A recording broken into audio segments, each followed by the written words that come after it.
खंडोबा करून टाकलाय पार या घराचा। दोन खास सुखाने तोंडात पडू देत नाही कोणाच्या, आणि ह्या सगळ्याला साथ कोणाची?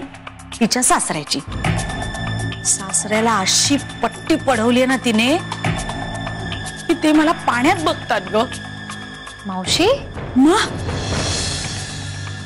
अजून काय सांगू तुला? जेलमध्ये पाठवलं तिने मला, केस केली तिने माझ्यावर। काय? मग आता काय काय आणि किती किती सांगायचं तुला। जाऊ दे, जाऊ दे। मी सगळं सहन केलं, मी म्हणून सगळं निभावून नेलं। तुला खरं सांगते, वेड लागलंय तिला, डोक्यावर परिणाम झालाय त्या पोरीच्या।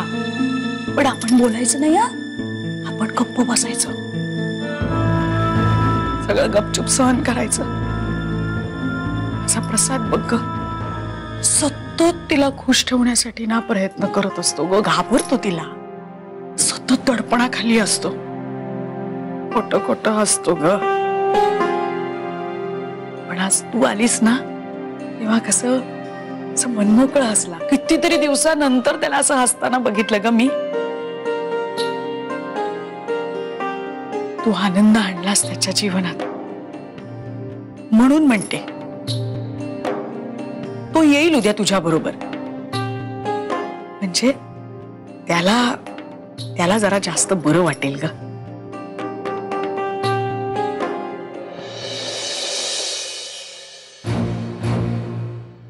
कसला विचार करतेस बाळा?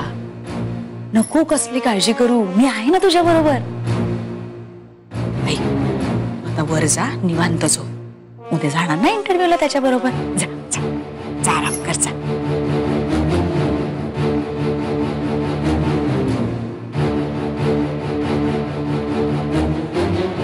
तुझी झोप ग बाई वृंदा, आज निवांत, कारण लवकरच तुझी झोप कायमची उडवेल ही माझी शर्मिष्ठा।